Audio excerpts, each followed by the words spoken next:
নমস্কার সবাইকে, আমার আরেকটা নতুন ব্লগে আপনাদের সবাইকে স্বাগত। আজকে দিনটা ছিল রবিবার, আর তার সাথে হলো জামাই ষষ্ঠী, যেটার সাথে আমার কোনো সম্পর্ক নেই। তো আমি প্রতিদিনের মতো সকালবেলা উঠে দাঁত মাজতে থাকি রাস্তায় দাঁড়িয়ে দাঁড়িয়ে। দাঁত মাজা কমপ্লিট করে লিভার নষ্ট করার জন্য খেয়ে ফেলি চা।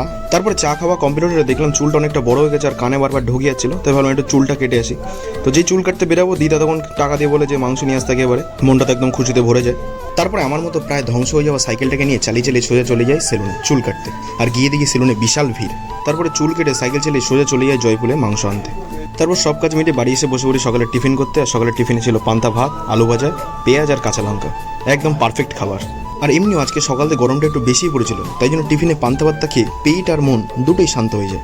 কারেন্ট অ্যাফেয়ার্সের অনেকগুলো ক্লাস জমিয়ে রেখেছিলাম, ভেবেছিলাম রোববারে কমপ্লিট করবো। তো আজকের দিনে সেটা নিয়ে বসি, কমপ্লিট করি। এটা অনেকটা লম্বা একটা ক্লাস ছিল। রান্নাঘর থেকে মাংস কষানোর গন্ধ পেতে সেখান থেকে গিয়ে এক পিস মাংস কষা নিয়ে নিলাম বাটিতে। তারপর গিয়েছিলাম একটু চয়নদের বাড়িতে, গিয়ে দেখি চয়ন এভাবে শুয়ে আছে। আসলে ব্যবসায় লস হলে মানুষ এইভাবে একটু হাত পাত তুলে শুয়ে পড়ে, সেটা কোনো বড় ব্যাপার না। তারপর বাড়ি ফিরে গরম গরম মাংস আর এক থালা ভাত নিয়ে বসে পড়ি খেতে। আপনারা খেয়াল করেছেন নাকি জানি না, কিন্তু আমার থালাটা কিন্তু দেখতে অনেকটা জেলের কয়েদিদের মতো।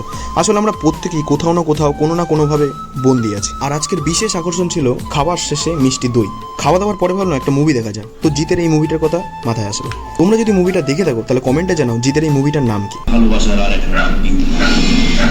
তারপর বিকেলবেলা একা একা হাঁটতে হাঁটতে একটু গিয়েছিলাম মাঠের দিকে।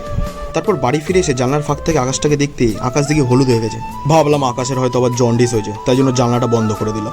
তারপর চয়নের বাড়িতে যেতেই চয়নের মা দেখি সিমুই করেছে আর আমাদের খেতে দেয়। আর এরা এতটাই অলস যে চামচটা শুধুমাত্র উঠে গিয়ে নিয়ে আসবে না, তাই জন্য জিভ দিয়ে 5-8টা মানুষদের মতো সিমুইকে চেটে চেটে খাচ্ছে। এদের এইভাবে চাটতে দেখে আপনারা হয়তো বুঝতেই পারছেন এদের শত্রুর সংখ্যা অনেক বেশি হবে, কারণ এরা ভালো চাটতে পারে। আজকের ব্লগটা এইটুকুনি, দেখা হবে আপনাদের সাথে আবার পরবর্তী একটা নতুন ব্লগে। ততক্ষণের জন্য বাই। আর যারা যারা চ্যানেলে নতুন তারা চ্যানেলটা অবশ্যই সাবস্ক্রাইব করুন, আর ভিডিওটা ভালো লাগলে অবশ্যই লাইক করবেন, কমেন্ট করবেন আর বন্ধু বান্ধবদের সাথে শেয়ার করবেন। Good bye.